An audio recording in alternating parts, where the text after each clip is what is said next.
Whether we like it or not, Steve Jobs' brilliance had a toxic side that produced visceral and irreversible damage in the people who paradoxically loved him most. His eldest daughter, Lisa Brennan-Jobs, and his best friend, Steve Wozniak. And it was terrifying, And you remember this? Yeah. Every time he was devious, I loved him more. The worse he was, the more I adored him. Steve Jobs was 23 years old when he and his girlfriend Chrisann Brennan became parents to a baby girl. At first, Jobs took the situation in his stride, but that would be short-lived. After Lisa was born, Steve came up 3 days later, and we're sitting in a field, and we're like trying to negotiate what name we both feel good about for her. He knows he's the father. Just a few weeks later, Jobs began to understand the responsibility that being a father would mean for him and realized that it wasn't compatible with his professional ambitions. So he ended his relationship with Chrisann and left. From then on, Chrisann and little Lisa's lives went completely dark.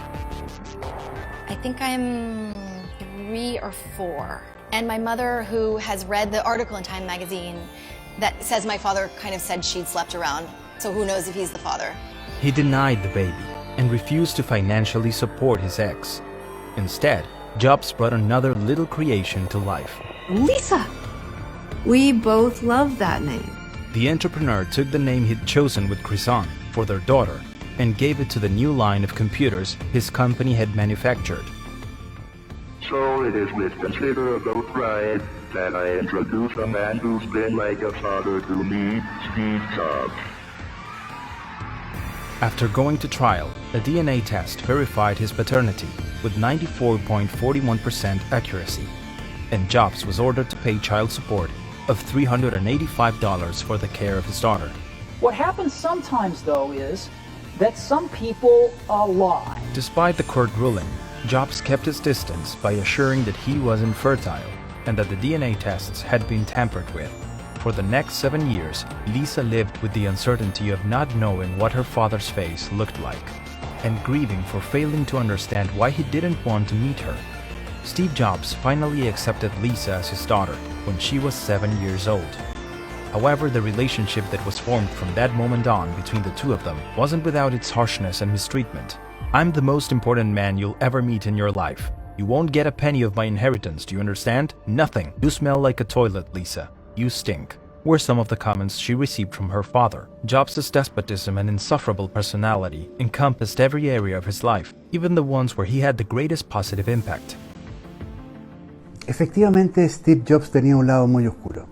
Fue verdaderamente un genio y su impacto sigue llegando a gran parte de la humanidad, pero la manera en que trataba a sus socios y empleados dejaba en evidencia sus graves interferencias emocionales. In the sphere of technology, the person who suffered most from his temper was his best friend and Apple co-founder, Steve Wozniak. He was paid $7,000. He told me we were paid $700, and he wrote me a check for $350. And that hurts because we were friends. In the early 1980s, Steve Jobs asked Wozniak for help with an assignment for Atari. Jobs would receive $700 for designing the Breakout video game, plus an extra $100 for each chip he managed to remove from the prototype.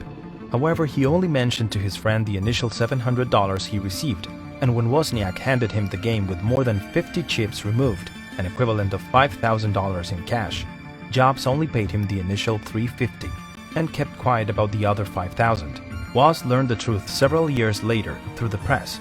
Despite the betrayals, the slides, and the years of mistreatment, both Lisa and Wozniak remember the tech genius with some pain, but also with deep admiration and undeniable affection.